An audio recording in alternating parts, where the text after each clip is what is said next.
Imagine you're sitting in a courtroom. Okay. And there has just been this massive fire. I mean, a whole city block has completely burned down. The smoke is still clearing in the air, and the judge bangs the gavel and declares this was a profound tragedy. Right, a tragedy. Exactly. And when you hear that word tragedy, it evokes a very specific kind of sadness, doesn't it? Yeah. It sounds like, I don't know, an earthquake. Yeah, or like a hurricane. Right, an act of nature, or just an unavoidable accident that we all just have to mourn, clean up, and eventually move on from. But then imagine a different judge looks at the exact same evidence. They look at the exact same ashes, bang the gavel, and say, this was arson. Oh, wow. Yeah, that is a huge shift because changing the label from a tragedy to a crime, it completely shifts the entire landscape of responsibility. It really does. It's no longer just, a sad event to be mourned in the passive tense. If it's arson, there is a perpetrator. Right. Someone lit the match. Exactly. There is liability. There is a concrete demand for justice. The entire framework transforms from passive grief into active legal accountability. And that precise change of vocabulary is exactly what we are looking at today. Welcome to the deep dive. Glad to be here. We are taking you into a moment that could, honestly, fundamentally rewire international law and global economics. The date is March 25, 2026. Right. It is the International Day of Remembrance of the Victims of Slavery and the Transatlantic Slave Trade. And on the floor of the United Nations General Assembly, a historic vote has just taken place. A massive vote. Yeah, the final tally was 123-3. And to really understand the sheer weight of that vote, we are pulling from a really fascinating source today. Wait. We're looking at a detailed dispatch by Mark Wells. It was published on the blog Knowledge is King, and it's titled, The Day the World Named Its Greatest Crime. And the mission for you, as you listen today, is to understand how this is not just about changing a few words on a commemorative plaque. Definitely not. We're going to explore how shifting the language around a historical event, from a tragedy to a matter of strict legal accountability, how that sets off a chain reaction that might completely restructure global finance. It's a huge domino effect. Okay, let's unpack this. Yeah. Because on the surface, the UN passing a resolution to condemn slavery, it just sounds like a standard diplomatic gesture. Yeah, it sounds like something they do all the time. Right, a declaration that everyone agrees on, they shake hands, and then they just file it away. What makes this 2026 vote so radically different? What's fascinating here is that this resolution is actually a legal claim operating in plain sight. It's just disguised as a standard declaration. Disguised how? Well, the resolution was spearheaded by a deeply organized coalition. We're talking about Ghana, the broader African Union, or the AU, and CARICOM, which is the Caribbean community. Okay. For years now, they have been building this robust legal framework that officially designates the transatlantic slave trade and racialized chattel enslavement as the gravest crime against humanity. Wait, they didn't just say it was a crime. No, they didn't. They added the superlative, the gravest. The gravest. Yeah, that's a very specific choice. Exactly. By doing so, they're taking an era of history that is so often framed as a historical tragedy and explicitly reclassifying it to demand systemic accountability. Because words matter, especially in the incredibly pedantic world of international law. Oh, absolutely. Every syllable counts. Using gravest is a massive legal and philosophical stake in the ground. If you are looking at all the horrific things humans have done to each other throughout all of history, why apply that specific superlative here? Well, the AU and CARICOM, they built a highly rigorous legal argument leading up to this vote just to justify that exact word. Okay, what was the argument? They argued that the transatlantic slave trade wasn't just a localized atrocity. It wasn't just a series of isolated crimes. It was a definitive break in human history. A definitive break. Yes. They argue it literally shifted humanity from existing in localized economic systems into what they term the modern world racial capitalist system. Wait, I want to pause you there.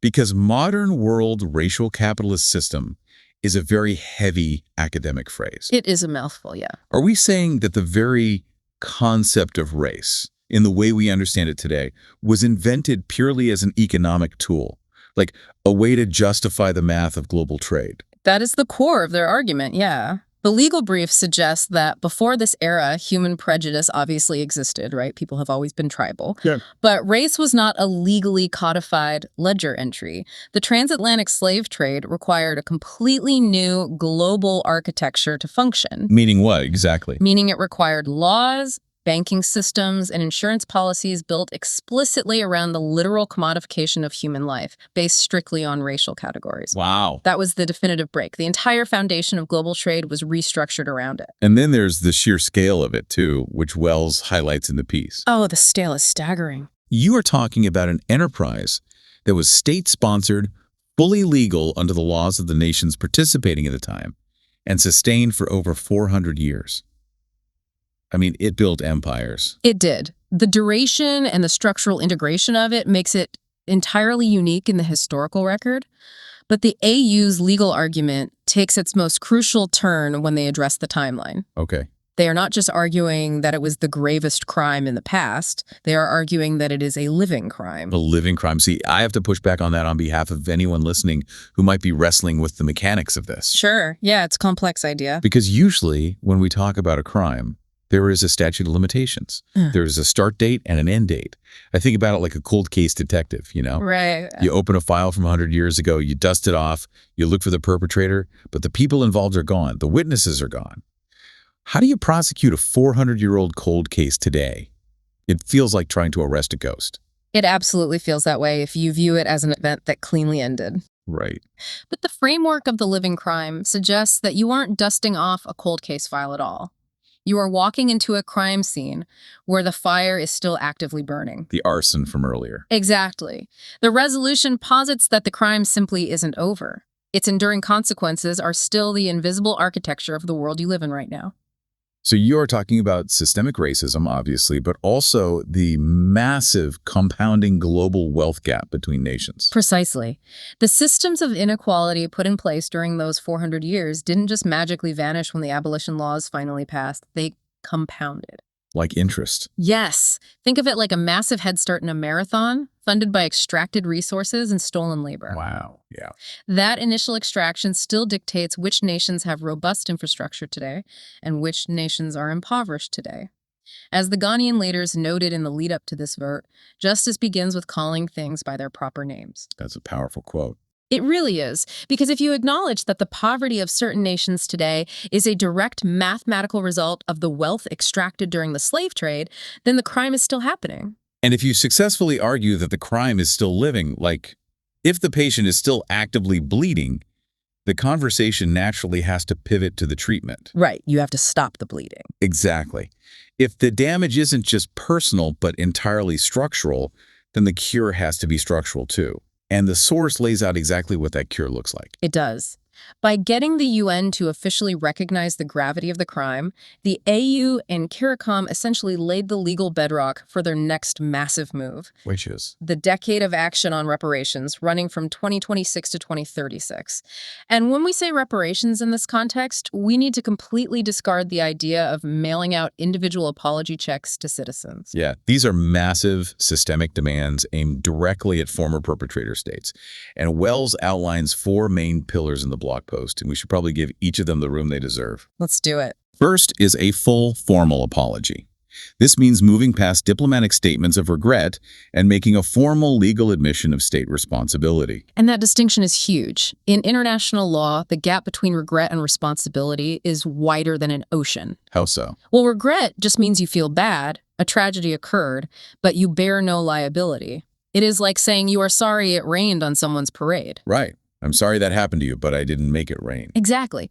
But responsibility means you admit you caused the damage.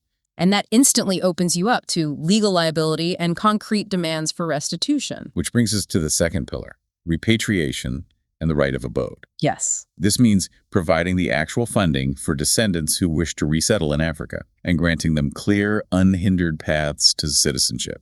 It is about building the infrastructure to reverse a forced diaspora. Followed closely by the third pillar, which is the restitution of culture.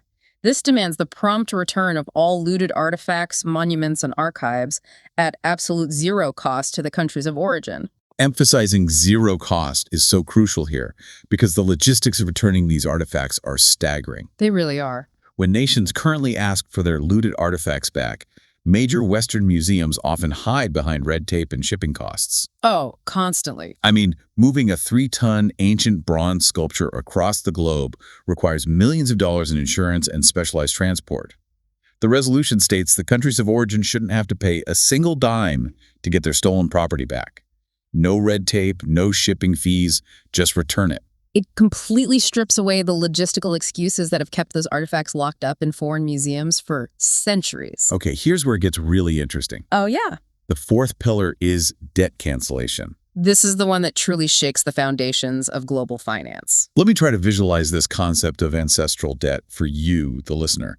Imagine you inherit this grand, beautiful estate from your great-grandfather. Okay, nice estate. Yeah, a lovely place. But as you were looking through the old ledger books, you discovered that he paid for the mortgage on this estate. Using money he flat out stole from the neighbors across the street. Yikes. Okay. Generations later, those neighbors are struggling to pay their own bills, and ironically, due to some modern banking structures, they owe your estate money. Right. They come to you and say, look, we are calling in the ancestral debt. Yeah. The money your estate stole from our great-grandfather cancels out the money we supposedly owe you today. If we connect this to the bigger picture, you have nations in Africa and the Caribbean carrying massive amounts of modern sovereign debt. Billions and billions of dollars. Exactly. And much of this debt is owed to the very same former colonial powers that built their initial wealth by extracting human capital from those exact regions. It is a wild paradox. The nations that were robbed are now paying interest to the nations that robbed them. Yes. So the AU is arguing that modern national debts held by these former colonial powers should be entirely offset, canceled out by the ancestral debt owed for centuries of extraction. It isn't just balancing a spreadsheet. It is using history as a legitimate financial instrument to erase modern international debt. It is a complete rewiring of the global financial ecosystem. But of course, telling global superpowers that their wealth actually belongs to the nations they colonized is a guaranteed way to start a diplomatic war. Oh, without a doubt. Demands that completely upend global finance and international law were never going to pass unanimously. And we saw exactly that friction on the voting floor. We did. Yeah. While the resolution passed with a very significant majority, 123 nations voting in favor of the dissent reveals a deeply divided world. Let's look at the actual breakdown impartially, because the source details exactly who stood where. You had 3 no votes: the United States, Israel, and Argentina. Right. And then you had 52 abstentions, nations that didn't vote yes but didn't vote no. And this included the United Kingdom and most of the European Union. And you have to understand, an abstention in the UN, especially on a vote with this much moral weight, is a very calculated diplomatic maneuver. It's not just them saying, oh, we don't care. Not at all. It isn't a sign of apathy. When a nation abstains, they are essentially signaling that they cannot endorse the legal ramifications of a yes vote, but voting no would be a catastrophic public relations disaster. It is a loud silence. So why the pushback from the dissenting and abstaining nations? Well, they essentially brought forward 2 main structural counterarguments. The first is the danger of creating a hierarchy of crimes. Right. The United States and its allies argued that by legally labeling one specific atrocity as the gravest, you inherently diminish the suffering of victims of other historical atrocities. They specifically pointed to the Holocaust and the Rwandan genocide. And you have to view this through the lens of how international courts actually operate. Okay, how so? Well, courts rely heavily on precedent. If the UN establishes that slavery is mathematically or legally graver than the Holocaust, how does a judge handle future reparations claims for Holocaust survivors? Oh, I see. Right. If Court A awards a certain settlement for a genocide, does a graver crime automatically demand a larger settlement? It forces them to rank human suffering. Exactly. The dissenting nations argue that international law fundamentally cannot handle qualitative rankings of trauma. Pain is pain. A crime against humanity is a crime against humanity. And legally ranking them creates a dangerous diplomatic game that pits victims against each other. Okay, that makes sense from a strict legal standpoint. But then the second counterargument is where we get into the really dense structural legal standoff. The doctrine of non-retroactivity. Yes, the bedrock. I need you to explain non-retroactivity in plain terms, because honestly, this sounds like the kind of legal shield that nations use to protect their national treasuries. It is one of the most foundational principles of law, locally and internationally. Let's say you paint your house bright pink on a Tuesday. Okay, bright pink. Bright pink. On Wednesday, the city council passes a law saying pink houses are illegal. The doctrine of non-retroactivity means the city cannot fine you for painting your house on Tuesday because the act wasn't technically illegal at the exact moment you did it. I see. You cannot be held legally liable for an act that wasn't a crime when it occurred. So on the international stage, these dissenting nations are arguing that you cannot hold a modern state legally and therefore financially liable for acts that were technically sanctioned and legal under the international laws of the 17th, 18th, or 19th centuries. Yeah, exactly. But hold on, I have to interject here because this is where the logic feels like a closed loop. How do you mean? Well, the nations that perpetrated the transatlantic slave trade, the empires doing the colonizing, were the exact same nations writing the international laws of the 17th and 18th centuries. So they're using a legal shield that they themselves forged. That is the exact paradox the AU and CARICOM are pointing out. They argue the laws of that era were inherently corrupt because they're designed by the perpetrators to legalize their own crimes. Wow. Yeah, of course they made it legal. They were the ones profiting. Exactly. But the dissenting nations argue strictly from a standpoint of legal preservation. This raises an important question. How do you navigate the immense tension between moral clarity and international legal precedent? It's a huge knot to untangle. It is. The dissenting nations fear that if you dismantle the principle of non-retroactivity for this resolution, you unravel the entire fabric of international law. It would strip away the statute of limitations for every historical grievance, opening up every nation on Earth to endless retroactive litigation. It is the ultimate standoff. You have the AU arguing that the crime was so exceptionally structural, so definitive to the creation of the modern world, that normal legal protections simply cannot apply. It transcends standard law. Right. And on the other side, you have nations warning that you cannot break the mechanisms of international law to fix the past, no matter how tragic. And that tension is exactly why the 2026 resolution, while incredibly historic, is really just the opening bell. Yeah. As Mark Wells points out in his piece, getting the UN to adopt the resolution is a massive milestone, but it is only the beginning of the decade of action. The focus now shifts entirely from the UN floor to the negotiations table. The real work begins now.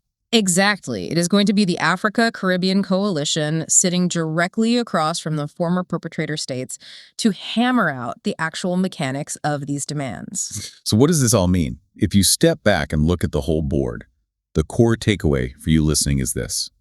On March 25, 2026, the world officially agreed on the name of the crime. The gavel came down. It is no longer just a tragedy. It is the gravest crime. But the battle over the price of the cure is only just beginning. And as you process all of this, consider the profound psychological shift this could trigger. For centuries, nations in the global south have been categorized as developing. Right. They have been treated as charity cases, perpetually behind in the global race, reliant on foreign aid.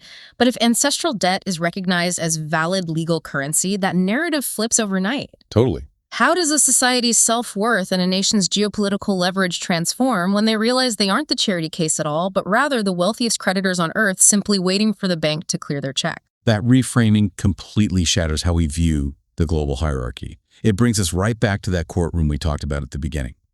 Once the judge stops calling the fire a tragedy and officially calls it arson, the smoke clears, and suddenly you can see exactly who owes whom for the ashes. Thanks for taking this deep dive with us today. Keep questioning the words that shape your world. We will see you next time.